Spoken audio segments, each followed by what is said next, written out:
Indian National Security Advisor Ajit Doval and his team are closely monitoring the developments in Afghanistan in the wake of Taliban capturing power. India expects influx of refugees from Afghanistan to India. India will decide what further action should be taken in this situation, especially regarding the evacuation of Indian nationals in Afghanistan.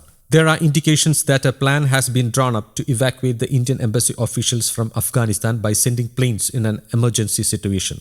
The situation was assessed under the supervision of Ajit Doval. Many Afghan nationals have also been trying to come back to India. They even gathered on the runway at Kabul airport in an attempt to escape somehow from the country as the terrorists' dominance firmly established their authority in the presidential palace. Thousands of foreign nationals flocked to Kabul's Hamid Karzai Airport.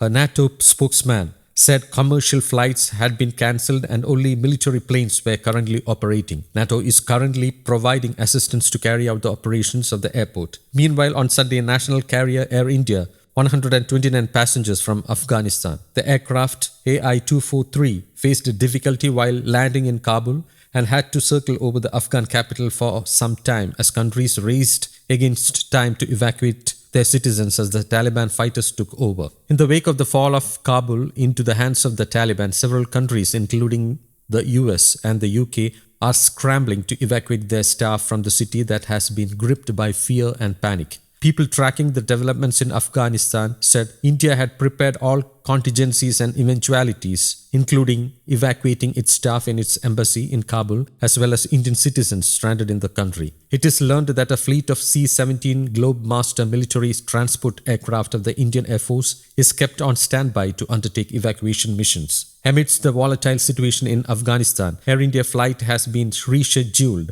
for Kabul from morning flight to afternoon, while 2 aircraft with flight crews are on standby for evacuation. Air India flight has been rescheduled for Kabul from 8:30 am to 12:30 pm due to prevailing situation in Kabul, an Air India official told ANI. Air India has been asked by the government of India to keep 2 aircraft on standby for the Kabul evacuation. 2 aircraft with a proper set of the flight crew are on standby for Kabul evacuation. The government is monitoring the situation very closely, the government official told ANI. News Desk, Kaumudi English.